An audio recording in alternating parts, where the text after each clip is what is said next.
The movie opens in Poland as 18-year-old Tadek dodges a ticket collector on a train. He is traveling to see his older stepsister but doesn't have a ticket.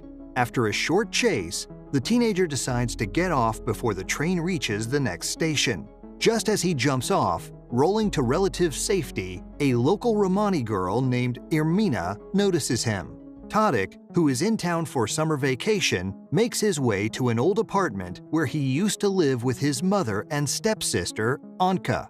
Ever since the death of their mother, Anka has lived in the apartment all by herself. The teenager also takes his sister's favorite pistachio ice cream on the way to the apartment.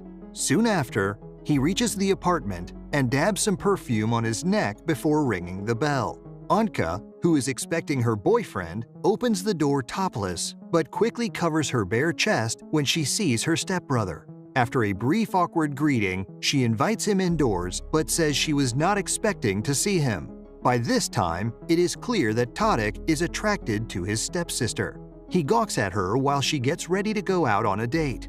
On the other hand, Anka notices that her brother has now grown up. After a few moments, her boyfriend, Andrzej, arrives outside the apartment and honks loudly. She tells her brother that Andrzej is a nice guy, but he points out that she has a history of dating lousy men. Before heading out, she gives him a flirtatious peck on his lips. While his sister isn't home, Tadek tries to enter his old room but finds it locked. He peeps in through the keyhole and sees a lot of boxes stored in the room. With nothing else to do, he moves the furniture to his liking and lounges on the chair all afternoon. Late that night, Anka and Andrzej return to the apartment completely drunk. The duo flirtatiously play with each other and enter the bedroom where Tadek is sleeping. Asking her stepbrother to go to the kitchen, the duo wastes no time in getting intimate. On the other hand, the teenager closes the door behind him and falls asleep on the couch. When Tadek wakes up the next morning, his sister's boyfriend is getting ready for work. Andrzej is a charming guy and immediately tries to strike up a conversation with the teenager. Revealing that he will soon marry Anka, Andrzej promises that he will be friendly with the youngster. Later, Anka wakes up and inquires why Tadek decided to visit her all of a sudden. It is revealed that she had sent him away to live with their aunt a few years ago. She then takes a few coins and tells him to grab lunch outside. Outside, near a playground, Tadek sees some beautiful girls, including Irmina, lounging in the sun and attempts to strike up a conversation. While other girls are dressed skimpily, Irmina is all covered up. After the new boy leaves, she jokingly tells the other girls that someday she will marry him. She then bids them goodbye and heads for home. But before she reaches home, she changes her jeans into a long, more traditional skirt as per the custom of her family. At home, Irmina notices a car parked outside. Although she isn't privy to the information at that moment, the vehicle belongs to Lajos, a local leader from the Romani community. He has lunch with her family and seems interested in marrying her. However, the lunch is interrupted by a sudden attack from a rival gang who break his car's window and flee. Meanwhile, at the apartment, Anka brings home a new dress, which she tries on and shows to Tadek. He compliments her, pointing out that the dress suits her really well, but she reveals that she doesn't have enough money to buy it and will have to return it the next day. As the days pass, Tadek tries to impress his stepsister by cooking good food. He even jokingly suggests that having the same mother but different fathers does not make them blood-related. However, Anka is in no mood for such talk and curtly asks how long he is going to stay with her. She points out that the apartment does not have enough space to house them both. Slightly offended, Tadek demands she remove the storage boxes from his room so that he can get a proper space to live for the summer.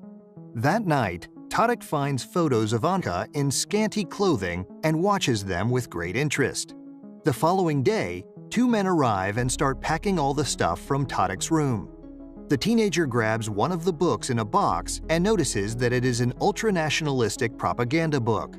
He then sees Andrzej, who tells the teenager that he can have his room back in a friendly tone. When the charming man says that one should fight for their space, Tadek interrupts him and says he is a pacifist and that his mother was a hippie. Amused, Andrzej jokes that such people live in fantasy land before revealing that he is going away for a few days on a business trip. Later that afternoon, Tadek plays football with some of his local friends, including Gering, who works under Andrzej. He tells the teenager that his sister's boyfriend is very well connected politically and can get anything done locally. In a shocking twist, Gering then reveals that Andrzej is married with 2 kids and regularly visits his family who live far from their town. Following this, Tadek immediately goes to his stepsister and reveals everything he heard about her boyfriend. To his surprise, Anka already knows Andrzej is married with 2 kids. She blames his wife for ruining his life and warns Tadek not to draw conclusions about things he doesn't know. She then reveals that she called their aunt earlier, who told her that Tadek was supposed to come back a few days ago. Embarrassed, the teenager makes up an excuse, pointing out that he wants to stay here as all the good universities are nearby. But his stepsister sees through his innocence and marches to his bed, where she uncovers her underwear beneath the mattress. She calls him a pervert and orders him to find a hostel to live in. Suddenly, the argument is interrupted by the government electrician who is waiting downstairs to hand her the bill. He apprehends her for not paying her electricity bill for the past several months and tries to touch her inappropriately. After pushing the man away, she asks for a week to pay the bill. When she returns upstairs, Tadek is furiously packing his bags to leave. It is revealed that a few years ago, Anka had sent him away to live with a distant aunt so that she could have the apartment for herself and her boyfriend of that time. Burdened by this guilt, she stops her half-brother from leaving and pours her heart out. The siblings then embrace each other while crying.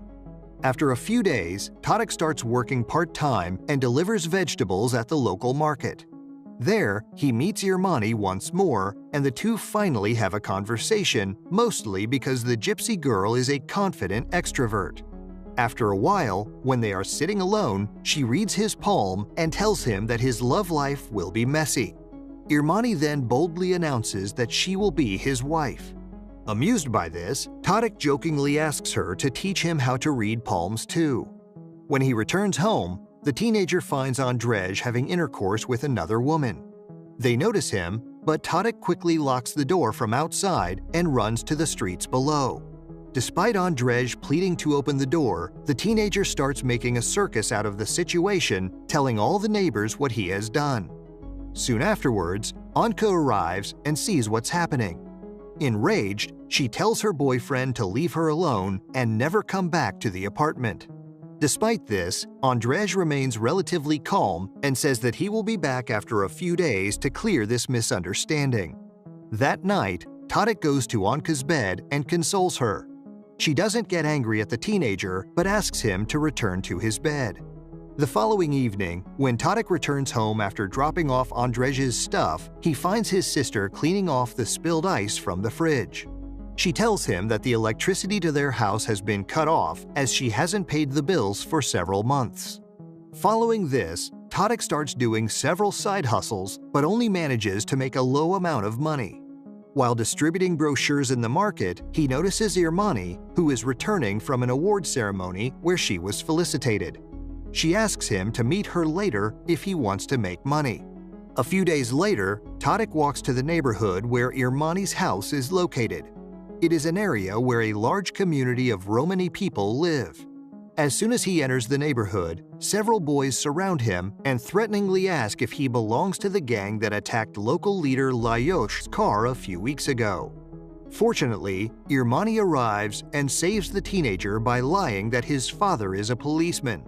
After dragging her new friend out of trouble, Irmani tells him that she knows how to make good money in a short amount of time. That night, the duo climb to the roof of a warehouse and steal an expensive carpet. The following day, Tadek tries to sell the carpet at the local flea market at $1,000, but the shopkeeper insists he will only pay $300. Disheartened, he leaves the deal and tells Irmani that he cannot sell the carpet at such a low price. The Romani girl then tells him to watch how a deal is struck. She goes to the shopkeeper and tells him that it is a Turkish carpet. She then points out that the wool used in the carpet is good for kids as it does not cause allergies. Eventually, the shopkeeper agrees to buy it for $650, which is still $150 less than the amount they need for the electricity bill. She then promises him to bring the rest of the money after an hour. Back at her home, Irmani serves food to Lajos, whose visits are now frequent. She knows he intends to marry her, something she does not want at all. Irritated, she tells him she wants to become a doctor and hates music. Lajos replies that gypsy women cannot become doctors. The men simply laugh her away, which deeply hurts her. Even her mother refuses to take her side, as traditionally, women have always been constricted inside the household. Enraged, she steals $150 from her father's pocket and goes out. Shortly afterwards, Irmani gives the money to Tadek, who then finally pays the electricity bill for his apartment.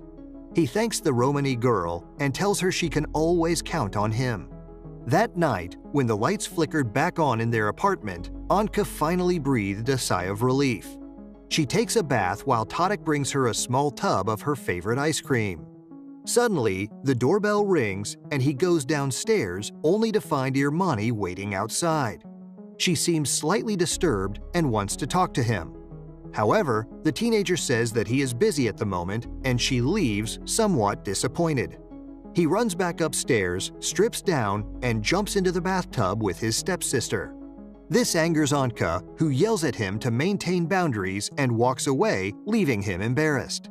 However, that very night, Anka approaches her stepbrother and tells him that she knows he wants her. She adds that it is not natural for a brother to have desires for his sister.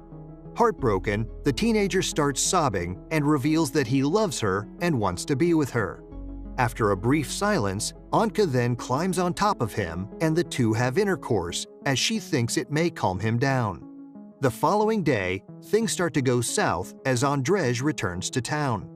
At first, Tadek manages to fool him by saying that his sister isn't present in the house and thus cannot meet him at the moment.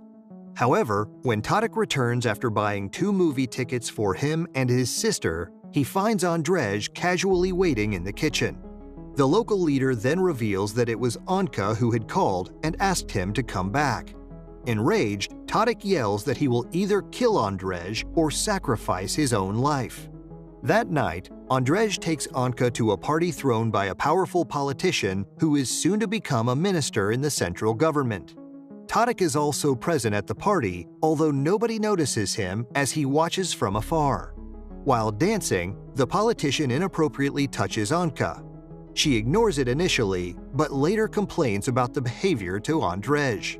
To her surprise, he brushes off her concerns and reveals that he might soon become a deputy minister. This does not calm Anka down, who loudly throws a snarky comment and storms off to the washroom. Soon afterwards, Andrzej follows her and insists that the incident wasn't a big deal. Instead, he orders Anka to go to a hotel with the soon-to-be minister and make him happy until he joins them. When she flat-out refuses to agree to it, he angrily grabs her by the hair, but quickly regains composure. He apologizes for his behavior and says he will take Anka home right now. But when the duo comes out of the washroom, he puts her in a taxi where the politician is already waiting for her. This becomes the straw that breaks the camel's back as she steps out of the cab and slaps Andrzej. She then gets back into the taxi and yells at the politician to leave her alone. Betrayed and humiliated, she returns home, closely followed by her stepbrother. But she does not allow him to enter the apartment, and both the siblings end up breaking down on either side of the door. Unfortunately for Tadek, the night is about to get even worse. In the Romani neighborhood, a huge wedding party is taking place where Irmani is getting married to the local leader, Lajos. The celebration is interrupted by a rival gang who toss petrol-filled bottles into the wedding, causing several fires to break out and disrupting the entire party. Tadek, aimlessly strolling nearby, sees Gering, his friend and Andrzej's henchman, running away from the Romani neighborhood. When the two friends meet, Gering gleefully reveals that he just participated in disrupting a wedding party, referring to Irmani and her family with a racial slur. Enraged, Tadek punches him and drags him to the floor, pouring out all the frustration pent up in him. Next, Tadek goes to the spot where he and Irmani used to hang out regularly and starts crying. He is soon joined by the Romani girl who is still in her bride's dress. When he asks her if she will run away with him, Irmani kisses him and tells him that she wouldn't be getting married today had he not ignored her all the time. It is too late now, and she goes back to her home where her husband-to-be is waiting. When the dreadful night is finally over, Tadek returns home emotionally broken. Anka, who is waiting in the kitchen, tells him that his bags have been packed so that he can leave. Just as the credits begin to roll in, she asks him to join her for the last bites of the pistachio ice cream that he had brought a few days ago. This movie is a tale of an orphaned young boy who entertains an unhealthy yearning for his older half-sister, who is emotionally and financially unstable. It also shows how life's misfortunes are often the product of our own self-destructive habits. That's it for this movie recap. Let us know in the comments what you would do if you found out one of your loved ones is in a relationship with a problematic person. Would you confront them head-on at the risk of losing them, or find another way to save them?